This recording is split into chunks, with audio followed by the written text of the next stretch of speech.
வானொலி நேயர்களுக்கு வணக்கம். இன்றைய காலை நேர தலைப்புச் செய்திகள். கொழும்பிலிருந்து வெளிமடை நோக்கி சென்ற தனியார் பயணிகள் பேருந்து ஒன்று நேற்று காலை கல்துமுள்ள உபதென்ன பகுதியில் கவிழ்ந்து விபத்துக்குள்ளாகியுள்ளது. இந்த விபத்தில் பேருந்தின் சாரதி உயிரிழந்துள்ளதுடன் பேருந்து நடத்துனர், குழந்தை மற்றும் பெண்ணொருவர் உட்பட 8 பேர் காயமடைந்து வைத்தியசாலையில் அனுமதிக்கப்பட்டுள்ளனர். சாரதி இருக்கைக்கு அருகில் இருந்த பேருந்தின் கதவு திடீரென திறந்ததாகவும் அந்த நேரத்தில் சாரதி அதை மூட முயன்றதாகவும் தெரிவிக்கப்படுகிறது. இதன்போது பேருந்து கட்டுப்பாட்டை இழந்து அருகில் இருந்த மண்மேட்டில் மோதி வீதியில் கவிழ்ந்து விபத்துக்குள்ளாகியுள்ளது. கடந்த வருடம் தரம் 6 மாணவர்கள் பயன்படுத்திய பாடப்புத்தகங்களை இந்த வருடம் தரம் 6 மாணவர்களுக்கும் வழங்க முடிவு செய்துள்ளதாக கல்வி அமைச்சு தெரிவித்துள்ளது. இந்த வருடம் தரம் 6 மாணவர்களுக்கு பழைய பாடத்திட்டத்தையே தொடர முடிவு செய்ததை தொடர்ந்து இந்த தீர்மானம் எடுக்கப்பட்டுள்ளது. தரம் 6க்கான புதிய கல்வி சீர்திருத்தங்கள் இந்த ஆண்டு அறிமுகப்படுத்த திட்டமிடப்பட்டிருந்தது. பொதுச்சேவையை டிஜிட்டல் மயமாக்கும் நாட்டின் தேசிய கொள்கையின் ஒரு பகுதியாக தொடங்கப்பட்ட அமைப்பான farmernet.lkயில் பதிவு செய்தோர் குறித்து விவசாய அபிவிருத்தி சபை அறிவிப்பு ஒன்றை வெளியிட்டுள்ளது. அதன்படி குறித்த அமைப்பில் இதுவரை 911 விவசாயிகள் பதிவு செய்துள்ளதாக அந்த சபை சுட்டிக்காட்டியுள்ளது. அத்துடன் நாடு முழுவதும் உள்ள அனைத்து விவசாயிகளும் இப்போது இந்த சேவைக்கு நிகழ்நிலையில் பதிவு செய்யலாம் என்று விவசாய அபிவிருத்தி சபை ஆணையாளர் நாயகம் சமிந்த ஏகநாயக்க தெரிவித்துள்ளார். அதன்படி இந்த அமைப்பு குறித்து விவசாயிகளுக்கு கற்பிப்பதற்கான ஒரு அடிப்படை திட்டம் பிப்ரவரி 2 முதல் பிப்ரவரி 15 வரை நடத்தப்படும் என அறிவிக்கப்பட்டுள்ளது.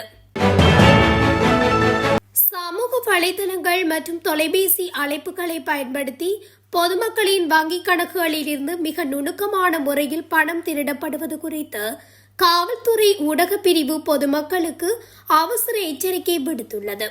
சமீப காலமாக மோசடியாளர்கள் பல்வேறு போலி வாக்குறுதிகளை அளித்து பொதுமக்களை ஏமாற்றி வருவதாக தெரிவிக்கப்பட்டுள்ளது. குறிப்பாக சமூக வலைதளங்கள் மூலம் வேலைவாய்ப்புகளை பெற்றுத் தருவதாக கூறுதல் மற்றும் அதிர்ஷ்ட லாபச்சீட்டுகள் அல்லது பரிசு பொருட்கள் கிடைத்துள்ளதாக கூறி பொதுமக்களை தொடர்பு கொள்கின்றனர். இதன்போது தங்களை வங்கி அதிகாரிகள் என அறிமுகப்படுத்திக் கொண்டு வங்கி கணக்கு விவரங்கள், ஒருமுறை பயன்படுத்தும் கடவுச்சொற்கள் மற்றும் ரகசிய குறியீடுகளை பெற்றுக்கொண்டு கணக்குகளில் உள்ள பணத்தை சூறையாடுகின்றனர். இவ்வாறான மோசடிகளுக்கு உள்ளாகும் பட்சத்தில் உடனடியாக குற்றப்புலனாய்வு திணைக்களத்தின் கணனி குற்ற விசாரணை பிரிவிடம் முறைப்பாட்டை பதிவு செய்யுமாறு அறிவுறுத்தப்பட்டுள்ளது. புனரமைப்பு பணிகளுக்காக இன்று முதல் வடக்கு தொடர்ந்து மார்க்கத்தின் பல இடங்களை தற்காலிகமாக மூடுவதற்கு தீர்மானிக்கப்பட்டுள்ளது. இதன்படி இன்று முதல் மகவ அனுராதபுரம் இடையிலான தொடருந்து பாதை தற்காலிகமாக மூடப்படும் என தொடருந்து பொது முகாமையாளர் ரவீந்திர பத்மபிரிய தெரிவித்துள்ளார். இன்று முதல் அனுராதபுரம் காங்கேசந்துறை 27 முதல் ஓமந்தை காங்கேசந்துறை வரை யாழ்ராணி தொடர்ந்து சேவையில் ஈடுபடவுள்ளது.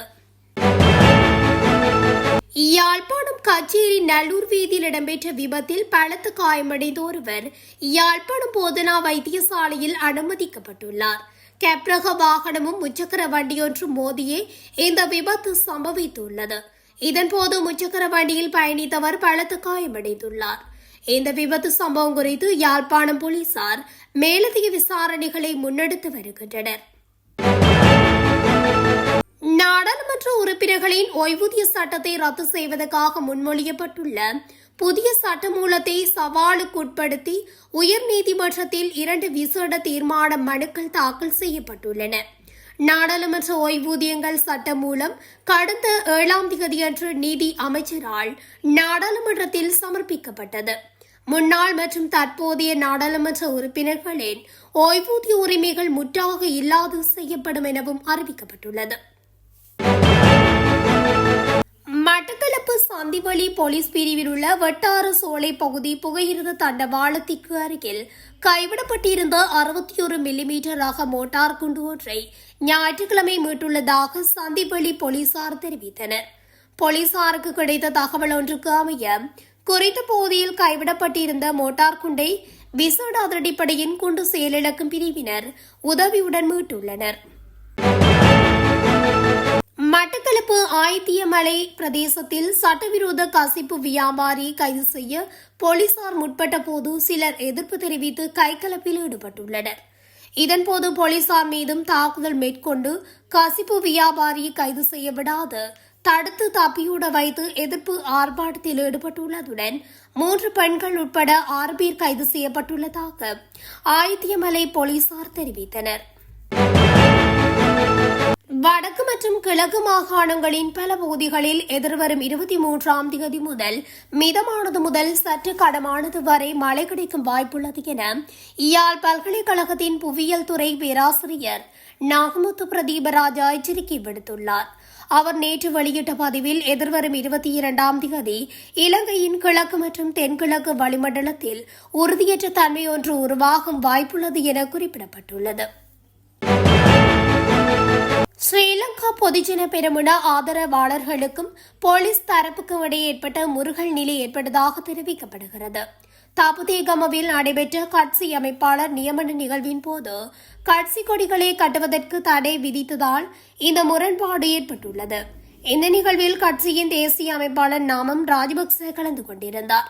நிகழ்வு நடைபெறும் இடத்தை சுற்றி கொடிகளை நடுவதை போலீசார் தடுத்துள்ளதுடன் தப்புதீகம நிலைய பொறுப்பதிகாரி நேரடி உத்தரவு என தெரிவிக்கப்பட்டுள்ளது. இதற்கிடையில் இது தொடர்பாக தப்புதேகம போலீசாரிடம் அறிக்கை கோரப்பட்டுள்ளதாகவும் அது கிடைத்த பின்னரே மேலதிக கருத்துக்களை கூற முடியும் எனவும் போலீஸ் ஊடக பேச்சாளர் எவ்யூ உட்பிளர் தெரிவித்துள்ளார். மனைவிக்கு பெட்ரோல் ஊற்றி எரித்து அவர் உயிரிழக்க காரணமான கணவனுக்கு மரண தண்டனை வழங்கி தீர்ப்பளித்துள்ளது. மொனராகலை மேல் நீதிமன்றம் மொனராகலை கீழந்தாவ தெற்கு கெமனுபுரவைச் சேர்ந்த எடப்பாள கே நீல் ஸ்டான்லி ஜெயரத்ன என்பவருக்கு மரண தண்டனை விதிக்கப்பட்டது. இந்த தீர்ப்பை மொனராகலை மேல் நீதிமன்ற நீதிபதி சிந்தக ஸ்ரீநாத் குணசேகர கடந்த வெள்ளிக்கிழமை வழங்கினார். இலங்கை தொலைத்தொடர்பு ஒழுங்குபடுத்தல் ஆணைக்குழு அனுமதி இல்லாமல் 34 மில்லியனுக்கும் அதிகமான மதிப்புள்ள 390 தொலைபேசிகளை கடத்த முயன்றவர் பண்டாரநாயக்க சர்வதேச விமான நிலையத்தில் வைத்து கைது செய்யப்பட்டுள்ளார். தேமடகுடியைச் சேர்ந்த 45 வயதுடைய தொழிலதிபர் ஒருவரே இவ்வாறு கைது செய்யப்பட்டதாக இலங்கை சுங்க திணைக்களம் தெரிவித்துள்ளது. களனி பெதியாங்குடு பகுதியில் உள்ள வீடு ஒன்றில் நேற்று திடீரென தீப்பரவல் ஏற்பட்டுள்ளது. தீயை கட்டுப்பாட்டுக்குள் கொண்டு வருவதற்காக 2 தீயணைப்பு வாகனங்கள் சம்பவ இடத்திற்கு விரைந்துள்ளதாக தீயணைப்பு படையினர் தெரிவித்துள்ளனர். தீ பரவலுக்கான காரணம் அல்லது ஏற்பட்ட சேத விவரங்கள் குறித்து மேலதிக தகவல்கள் இதுவரை வெளியாகவில்லை. அலப்ப பில்கமுவ பகுதியில் நேற்றிரவு இடம்பெற்ற துப்பாக்கிச் சூட்டில் ஒருவர் உயிரிழந்துள்ளதாக போலீசார் தெரிவித்துள்ளனர். வீரே மதியகனே நாரமேள பகுதியைச் சேர்ந்தவர் கவிந்து நிமேஷா என்ற 28 வயது இளைஞர் இவ்வாறு உயிரிழந்துள்ளார். குறித்த இளைஞரின் சடலம் பிரேத பரிசோதனைக்காக குருநாகல் மருத்துவமனைக்கு அனுப்பப்பட்டுள்ளது. இந்த சம்பவம் தொடர்பாக அளவ போலீசாரால் மேலதிக விசாரணைகள் மேற்கொள்ளப்பட்டு வருகின்றன. இத்துடன் தமிழொலியின் இன்றைய காலை நேர தலைப்புச் செய்திகள் நிறைவடைகின்றன. தொடர்ச்சியாக செய்திகளை அறிந்து கொள்ள தமிழொலி ஊடகத்துடன் இணைந்திருங்கள். நன்றி, வணக்கம்.